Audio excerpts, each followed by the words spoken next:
Welcome back to a second episode of Leadership Talks with Ratiba on Empowerment Podcast.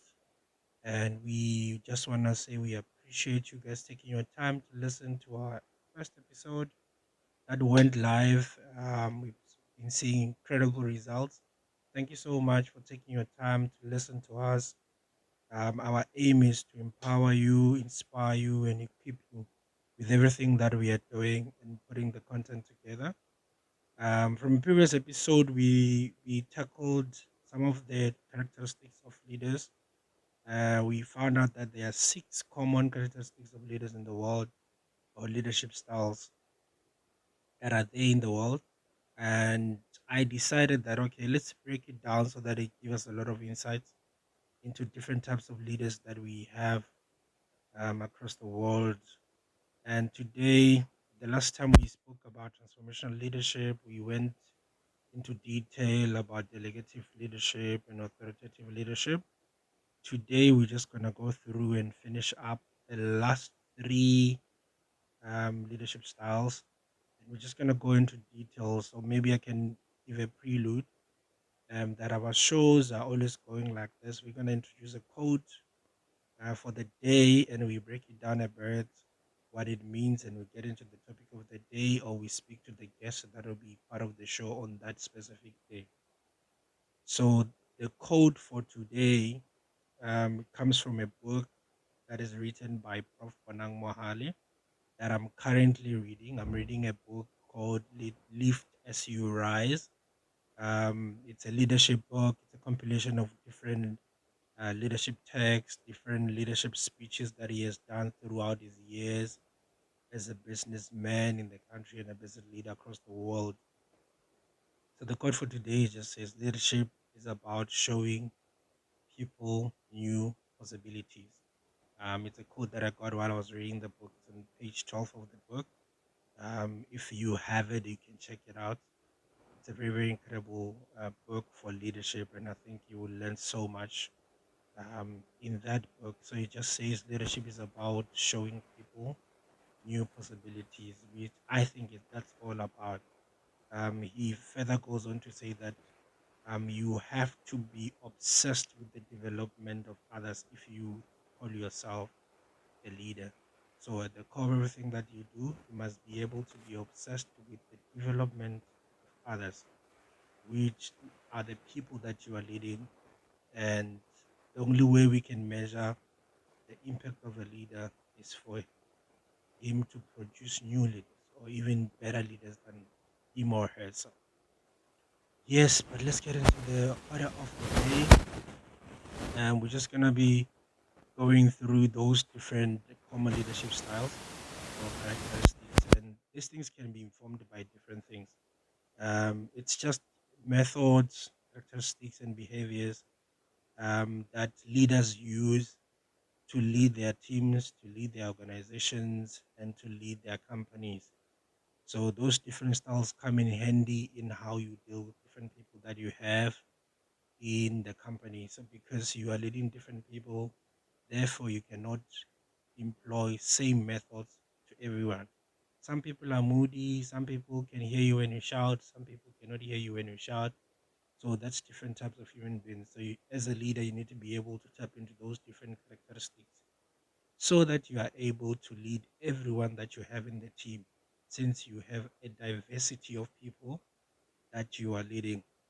So and all these things, the characteristics are informed by different things. So I shaped by different factors that could be personalities, values, skills, experiences that you go through your life that shapes you into the type of a leader that you are today. So let's get into it. Today we're just gonna be finishing up the list. So we're going down into transactional leadership. We're gonna be talking about traditional leadership today. We're gonna be talking about participative leadership and my personal favorite, which is servant leadership. That is my personal favorite, and I think seven leaders are the best. I think seven leaders are the best. I also believe that as a leader, you must be able to possess all the different characteristics, even if not all to the extreme, but you must have piece of those because combination of that makes you a perfect or a good enough leader to lead a multitude of people anywhere in the world, different cultures, different races. You are able to tap into that and be able to lead as your capacity. So the first one for today as we move forward is this is the fourth one from the six of the common leadership styles and from our list that we have. So transitional leadership. We're just gonna explain what transitional leadership is. And most of the time, this one is refers to as managerial leadership, because this one is clear that you do a task and you get a reward. That's the leadership style. That's that. So this type of a leader lay down the rules. You lay down the rules and say you must do one, two, three, four, five, and you get a reward. So it's just as simple as that, as clear as that. This type of leaders work in structure. They work in structure. They assume that as a person that they are leading, you don't necessarily need. They assume that you don't possess motivation needed to complete every task. Therefore, they need to lay down every single rule. They need to put a list. You're supposed to do one, two, three, four, five, six things, and you're gonna get a reward. So there's like more or less KPIs that you get into in the company. That if you produce a certain percentage of work, you are getting a bonus at the end of the year. I think salespeople would definitely be able to tell you how these KPIs things work and how do they meet their targets and make more money and be able to get different incentives as well. So that's a leadership style.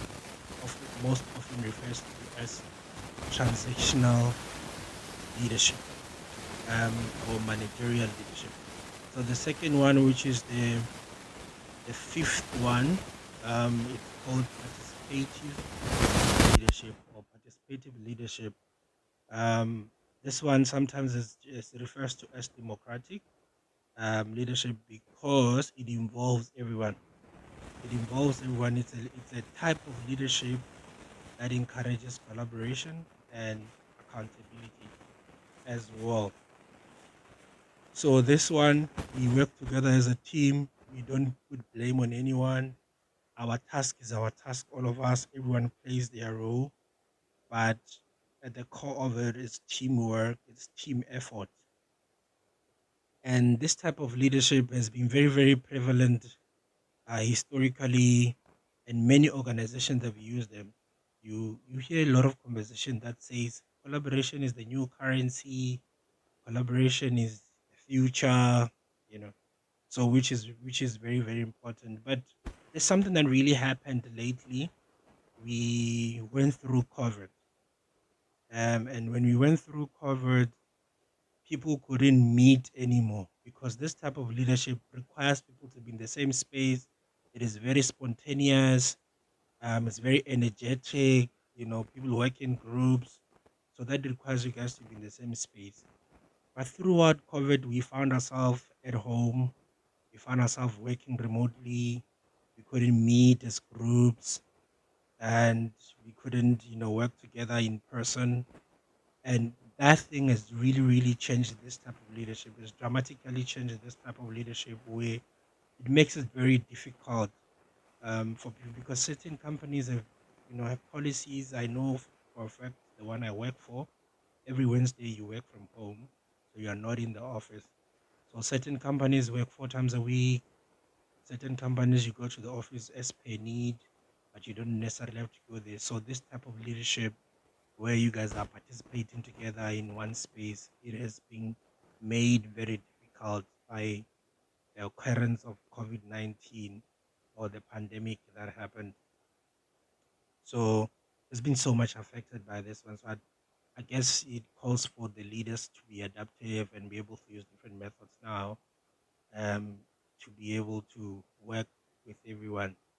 Um, so yeah, but those are the changes that comes as we also evolve as human beings. So we need to be able to carry through with all the different. Since I said in the beginning that it is very, very important to possess all these different characteristics so that you are able to tap into, a certain part of it when you need it. Like in this case, the COVID-19 was happening. Therefore, you needed to tap into a different type of leadership, where you are empathetic, you are able to listen to other people, you are able to be a servant and serve, which is our last one that we're going to be discussing. So you're able to be a servant and serve and be able to be empathetic and be able to listen to your team, find out how they're doing, how's COVID-19 treating them, all those different things, they're now turning you into tap into their emotions.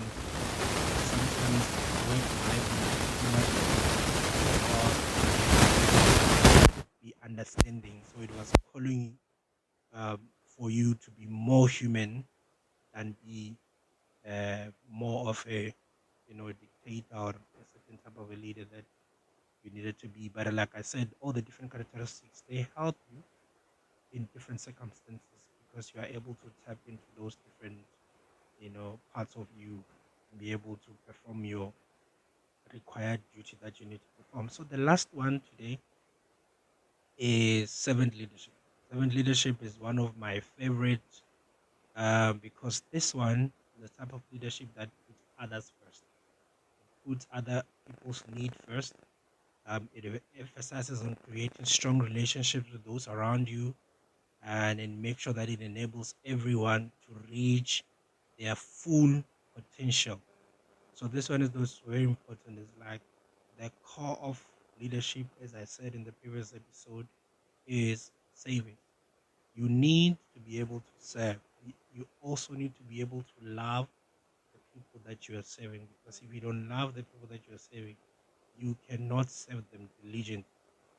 So it is very, very important to love the people that you are serving and be able to serve as a leader. And after that, all the people that you are serving, you will see them reaching their full potential. So this one, it forces the leader to work on people. It forces the leader to work on developing the skills and the abilities of the people that they are leading. It also forces you to understand them, understand their personal goals that they have as your team, and help them in reaching those personal goals. So this one is like at the core of it. It's what is called ethical decision making. You are not driven by profit. You're not driven by, but you are driven by the heart to serve, and you are driven by the heart to serve. And it's very, very.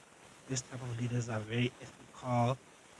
They are morally right. They don't do decisions that are shady and dodgy, just because you need to get by.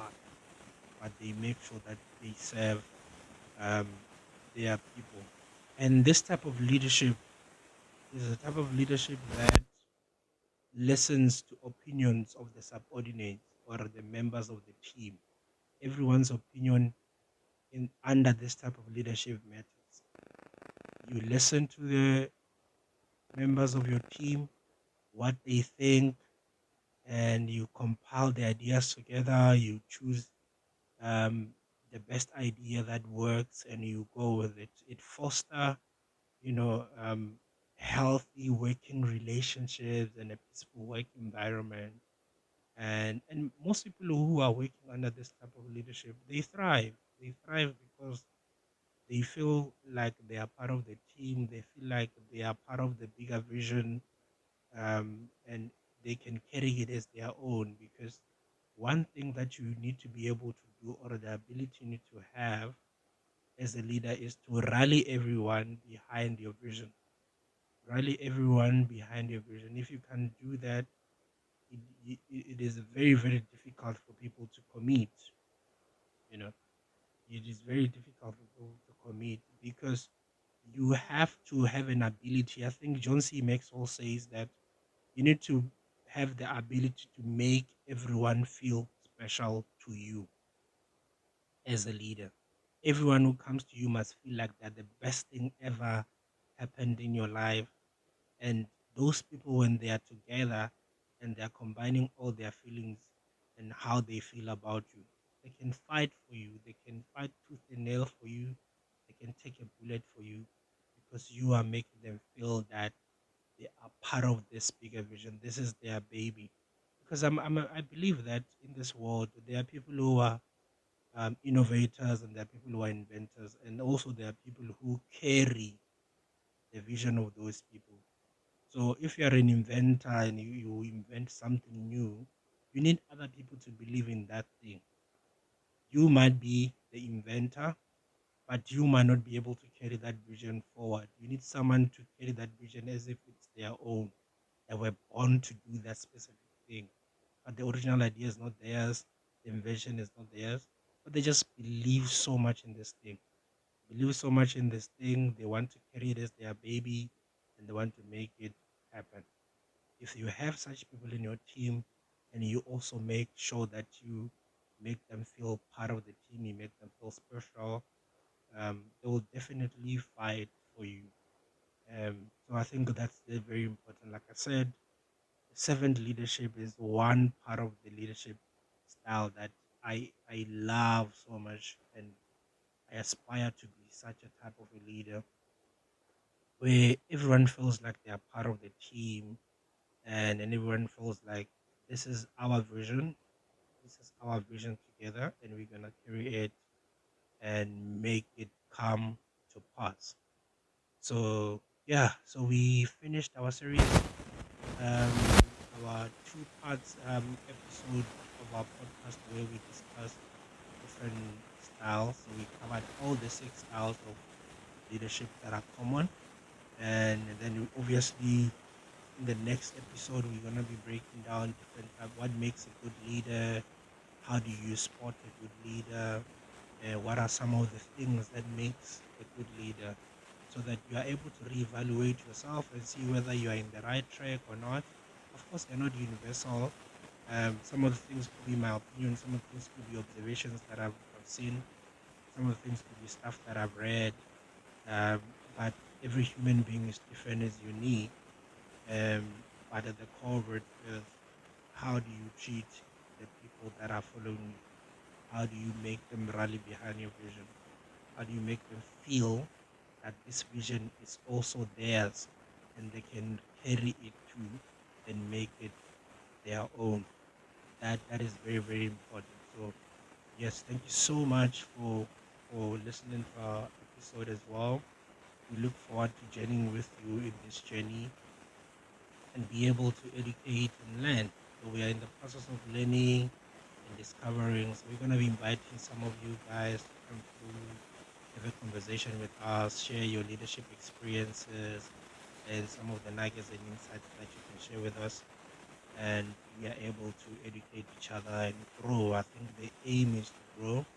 Like as we say, our aim as empowerment podcast is to make sure that we equip you, we empower you, and we give you tools that you need, um, and we inspire you, and we give you tools that you need to carry on and move forward. So thank you so much for listening to our podcast today. Make sure that you stream it out, you share it with your friends as well, and give us your opinion. What do you think about this? What type of a leader you think you are? And what really makes a good leader? Is it possible for a leader to have all the combination of all the different characters? Or certain, if you have three or four of those, might work best for you. Or you need to have all of those, or which one is your favorite as well? Mine, like I already indicated, seven leadership is one that I that is close to my heart. So share your comments and make sure that you tag us wherever, and then you drop your comments. Let's engage on social medias. I'm Ratiba Mahali. Check us also on Empowerment Podcast everywhere on social platforms and everywhere on podcast platforms, streaming platforms. We are there. We are Empowerment Podcast. Follow us, engage with us, and make sure that we continue to grow, continue to empower each other, inspire each other, and equip each other for the purpose journey that is ahead. So thank you so much, and see you again on the next episode. Cheers.